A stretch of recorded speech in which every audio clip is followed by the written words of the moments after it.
45-21, the final score. Tennessee takes down Vanderbilt in the regular season finale to improve to 7-5.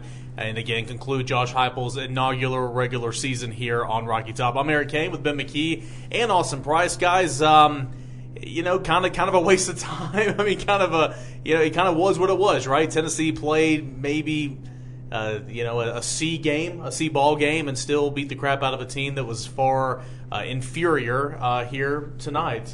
Ben, kind of some big takeaways you have from this football game. I just thought Tennessee came out here and did what it was supposed to do, and won on a night where it wasn't playing its best. Just a ho-hum evening at Neyland Stadium, and nothing wrong with that. You only get to select a few days in Neyland throughout the year, so even these type of games are joyful for the fans, and it should be.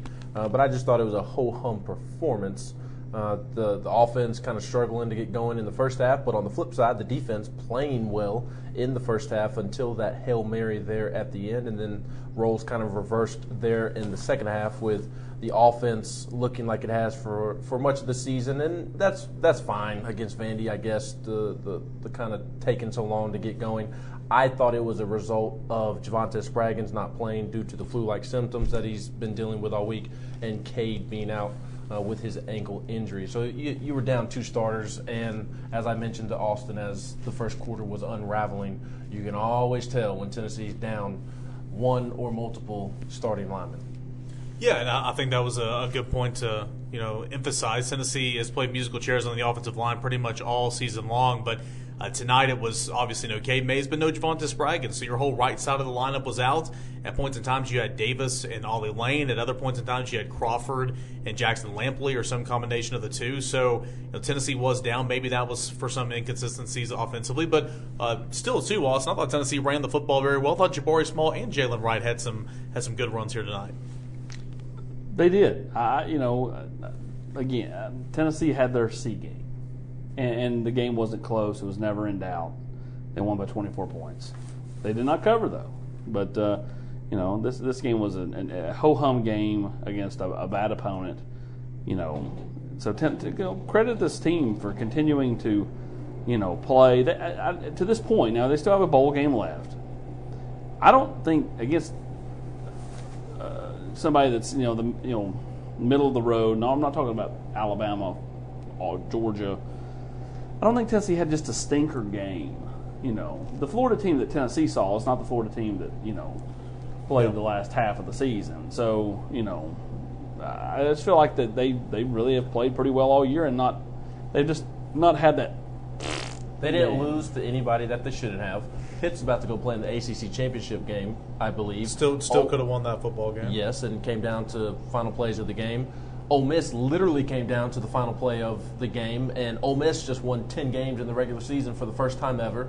Yep. Alabama, Georgia, the score was lopsided. Florida, the score was lopsided, but Florida was almost the game going into the fourth quarter. Alabama was a game at the beginning of the fourth quarter, and Tennessee stuck around fairly decent amount of time against Georgia, and Georgia's probably going to go win the national championship. Yeah, I'm still just amazed when I sit back here now that the regular season in the rearview mirror, and we've said it a couple of times this year, what Tennessee's staff has gotten out of some of these individuals, some of these position groups, the lack of depth overall on this team, on the offensive line, at linebacker, at points in the secondary. I mean, it's pretty impressive what this team has been able to accomplish despite all those hardships going against them. I mean, guys, I've said this many, many times. I mean, you have a group of Solon Page, Aaron Beasley, and Jeremy Banks as your linebackers. Juwan Mitchell was not who you thought he was going to be this year, and ultimately a season of getting out due to injury. But that position group altogether, the tight end position group, you're one injury away from being in a world of hurt. I mean, Tennessee has continued to stretch it out thin and get a lot of good production, and I think that's a credit to the staff and to the players for the buy-in. It looks like a good initial start for Josh Heupel here in Tennessee. Yeah, I mean, you factor in everybody that was gone, when you factor in the injuries throughout the year, how thin they were at certain positions, to win all the games you're supposed to win. And I mean, I guess maybe I wouldn't call Pitt you're supposed to win. That was a flip of the coin type game, and you were right there. And again, everybody's gonna say if you'd started Hendon Hooker, you would have won. You probably would have, but I mean, at least they didn't beat themselves, beat their head against the wall continuing going down the Joe Milton path, they. What are you referencing? What am I referencing? I'm just making a joke of years past. I don't know what you're talking about right now. At the quarterback position. Oh, you're talking about JG. Gotcha. Yes. Well, but my point though is they made the move. They didn't wait another game or two to make the move. They made the move. Hendon Hooker took off, and has maximized his opportunities. And Cedric Tillman will beat that dead horse. I mean, no one saw that coming. I mean, like Theo Jackson can sit there and say, "Oh, well, we saw it in practice." It doesn't matter. No one. He had 8 catches. Almost 8 a game the last few weeks. I know somebody saw Theo Jackson's pick 6 coming tonight, but that's a different conversation. Was that your wild prediction? My bold prediction, sir. Get it right. Put some respect on the Game Quest podcast. But Josh Heupel deserves to be in the SEC. The listens, you may laugh. The listens are jumping off the page every week. Yeah, shout out to all the I'm proud of you guys. Thank you. Folks. Y'all been doing great.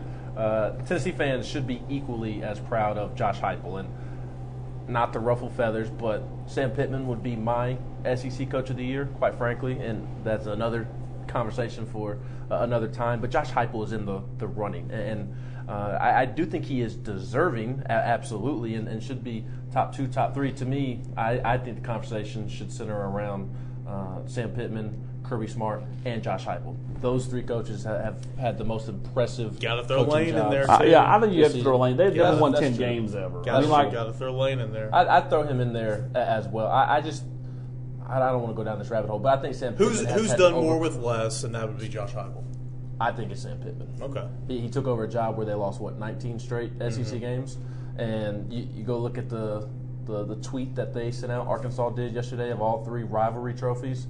And going 8-4 in the season. So again, that's a different conversation. Don't want to go down that rabbit hole. My point in bringing the SEC Coach of the Year stuff up is that Josh Heupel and this coaching staff have done such a tremendous job that he absolutely should be towards the top of the conversation and have a lot of votes thrown his way. All right, so Tennessee beats Vanderbilt. We know that. Easy money, 45-21. Austin, you've been doing this a lot longer than me and Ben have. You're now entering bowl season, okay? The schedules, coaches are going to get out and go in homes and recruit next week. The kids will focus on taking finals before, starting bowl practices. A lot of things can happen between then. You're going to see seniors decide to go on to different avenues. You'll start seeing players enter the transfer portal before Tennessee plays another football game. Kind of what's your expectations for this next phase of the football season, which is not really the end but almost the end? Well, for this group, I think tonight was the end for seniors. Okay, yeah. Like they have another game to play, but the bowl game is different than your final game at Neyland. So, and had Tennessee played their final game at Neyland 2 weeks ago, that's when it would have kind of ended, because it's just different. Your final game at home versus your final game, and so they'll no matter who they play, no matter where they play, they're going to want to go out a winner. But it does shift a little bit, and you'll see them. It becomes a little more laid back. Like you're trying to get to a bowl game. You're trying to get to a bowl game. Okay, now you're to the bowl game. You get the bowl gifts. You get the trips. You get the going out with your friends. You do all the different stuff. So it changes a little bit. But this group's, again, the best thing you can say about them, they've been motivated all year. They'll be motivated for the bowl game. I'd be shocked if they're not, no matter where they are, whether that's Nashville or Jacksonville or Tampa or Charlotte or wherever. I think they'll be. They're not going to Memphis. I don't care if the Liberty Bowl is I had a Liberty Bowl pamphlet at my seat, Austin Price. That's great. Get the guys past that out. They were sitting down the road from you. And so, but the point being is, they'll be ready, in my opinion, just based off this group of kids. They'll want to go out winners, and so the biggest attention is for the recruiting side of things. Yeah. The next 2 weeks, coaches are going to be out on the road starting Monday. Josh Heupel will be out.